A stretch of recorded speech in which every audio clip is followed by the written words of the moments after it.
Bonjour, nous sommes jeudi 26 décembre 2013, il est 22h11.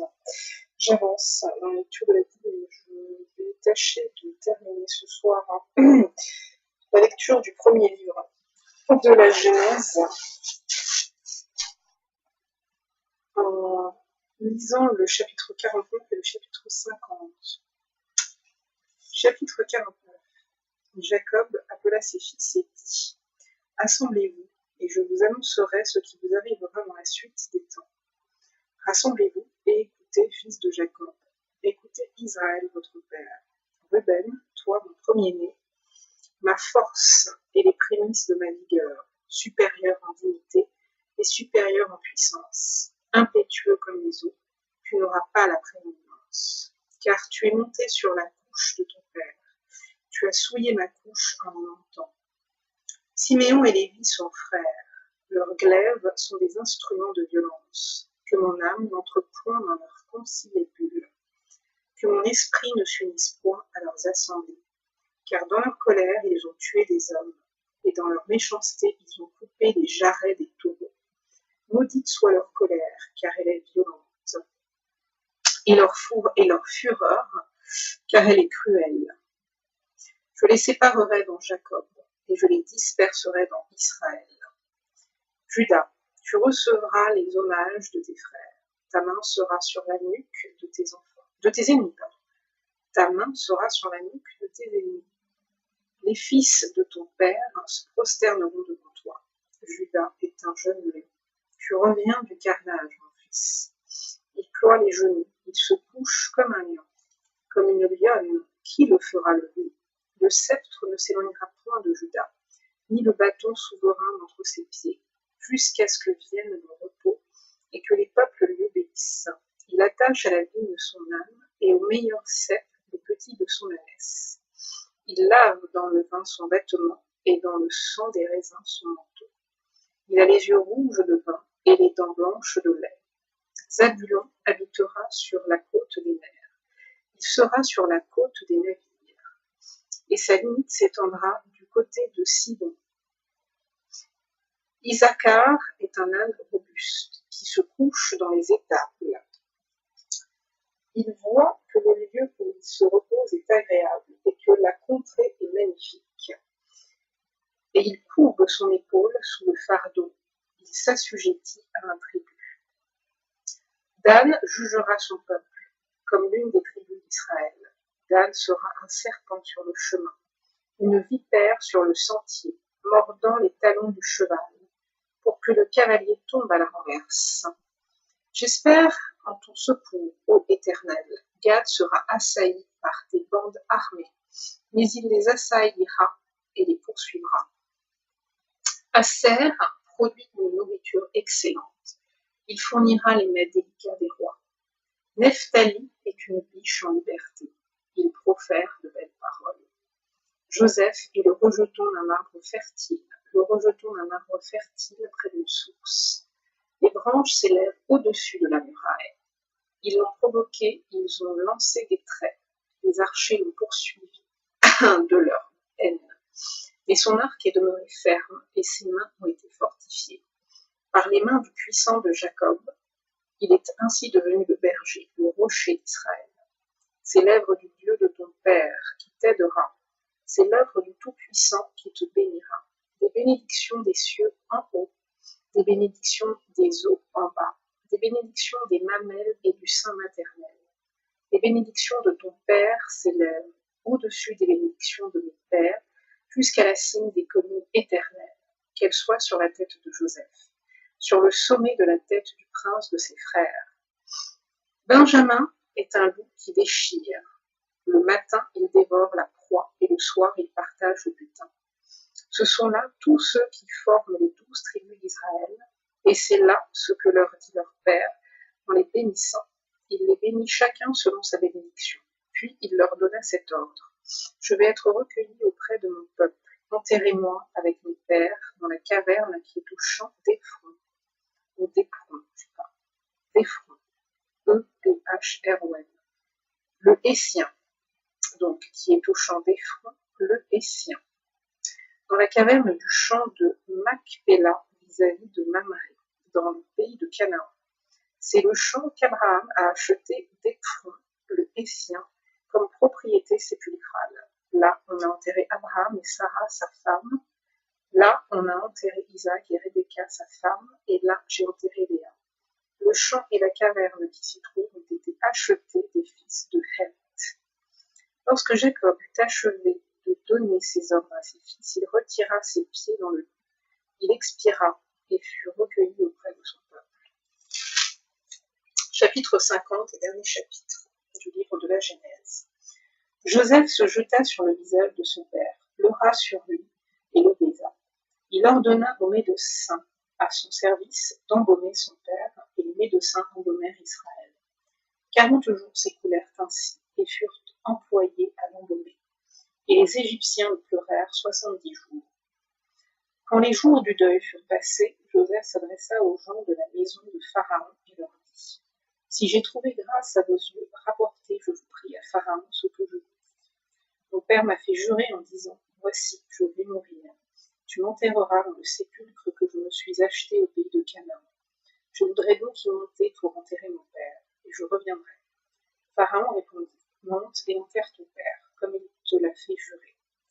Joseph monta pour enterrer son père. Avec lui montèrent tous les serviteurs de Pharaon, anciens de sa maison, tous les anciens du pays d'Égypte, toute la maison de Joseph, ses frères et la maison de son père. On ne laissa dans le pays de Goshen que les enfants, les brebis et les bœufs. Il y avait encore avec Joseph des chars et des cavaliers, en sorte que le cortège était très nombreux. Arrivés à l'ère d'Atad, qui est au-delà du Jourdain, ils firent entendre de grandes et profondes lamentations. Et Joseph fit en l'honneur de son père un deuil de 7 jours. Les habitants du pays, les Cananéens, furent témoins de ce deuil dans l'ère d'Atad, et ils dirent : Voilà un grand deuil parmi les Égyptiens. C'est pourquoi on a donné le nom d'Abel Mitzraïm à cette ère qui est au-delà du Jourdain. C'est ainsi que les fils de Jacob exécutèrent les ordres de leur père.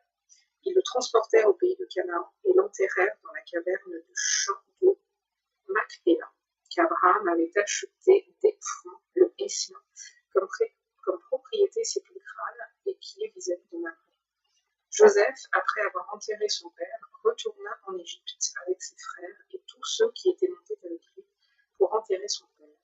Quand les frères de Joseph virent que leur père était mort, ils dirent : Si Joseph nous prenait en haine et nous rendait tout le mal que nous lui avons fait.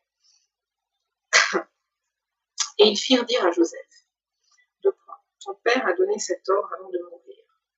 Vous parlerez ainsi à Joseph. Oh, pardonne le crime de tes frères et leur péché, car ils t'ont fait du mal. Pardonne maintenant le péché des serviteurs du Dieu de ton père. Joseph pleura en entendant ces paroles. Ses frères vinrent eux-mêmes se prosterner devant lui, et ils dirent : Nous sommes tes serviteurs. Joseph leur dit : Soyez sans crainte, car suis-je à la place de Dieu ? Vous aviez médité de me faire du mal. Dieu l'a changé en bien pour accomplir ce qui arrive aujourd'hui, pour sauver la vie à un peuple nombreux. Soyez donc sans crainte. Je vous entretiendrai, et vos enfants. Et il les consola en pleurant à leur cœur. En parlant à leur cœur. Et il les consola en parlant à leur cœur. Joseph demeura en Égypte, lui et la maison de son père. Il vécut 110 ans. Joseph vit les fils d'Éphraïm jusqu'à la 3e génération, et les fils de Makir, fils de Manassé, naquirent sur ses genoux. Joseph dit à ses frères : Je vais mourir, mais Dieu vous visitera, et il vous fera remonter à ce pays-ci, dans le pays qu'il a juré de donner à Abraham, à Isaac et à Jacob. Joseph fit jurer les fils d'Israël en disant : Dieu vous visitera, et vous ferez remonter mes eaux loin d'ici. Joseph mourut, âgé de 110 ans. On l'embauma et on le mit dans un cercueil en Égypte. Bien, on va s'arrêter là. Et donc viendra à suivre, quoique je pourrais le faire finalement, mais je ne l'ai pas annoncé, donc je ne le ferai pas, mais viendra à lire l'Exode, le livre de l'Exode, la sortie d'Égypte, me semble-t-il. Donc il y aura effectivement la naissance de Moïse, ensuite le buisson ardent, Moïse devant Pharaon, Israël opprimé par les Égyptiens, les premières plaies, les plaies d'Égypte, donc le cœur de Pharaon endurci, institution de la Pâque, départ d'Égypte, passage de la mer Rouge, cantique de louange pour la délivrance, miracle dans le désert.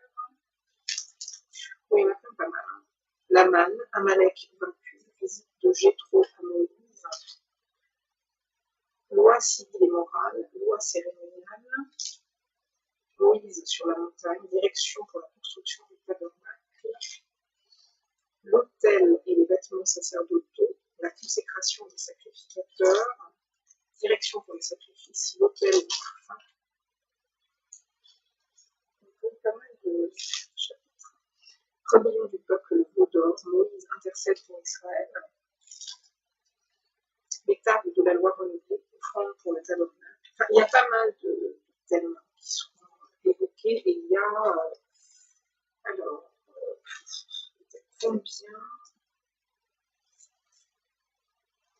combien de chapitres là-dedans dans l'épisode? On a 40. Ok. Donc ça, théoriquement, en 40 jours, donc un peu plus d'un mois. Si je uniquement un chapitre par jour, il me faudra un mois pour lire ce livre. En sachant que je vais le savoir assez rapidement, je pense, combien de livres y a-t-il? Donc il y a effectivement Exode, Lévitique, les Nombres, Deutéronome, Josué, Juge, Samuel 1, Samuel 2, Roi 1, Roi 2, Chronique 2, Esdras, Néhémie, Esther, Job, Psaume, Proverbe, Ecclésiaste, Cantique des Cantiques, les prophètes, Isaïe, Jérémie, Lamentation de Jérémie, Ézéchiel, Daniel, Osée, Joël, Amos, Abadias, Jonas, Michée, Nahum, Habakkuk, Sophonie, Agé, Zacharie, Malachie. Donc il y en a 40 heures, il y en a 49, il y en a 39. Je crois qu'il y en a 39, je suis un peu perdue. Mais il y a 39 livres encore à lire. S'il y a une quarantaine de chapitres par livre, 40 x 40, ça fait comme du 160, divisé par 30, le calcul sur 115, ça fait 5 mois. Ça fait 5 mois à peu près. Nous sommes en décembre. Donc autour du mois de mai, c'est-à-dire au moment où j'ai commencé à lire le livre. Donc en un an, j'en ai fini. C'est bien. C'est ça, c'est ce qu'il faut. Bien. Bonne fin de journée.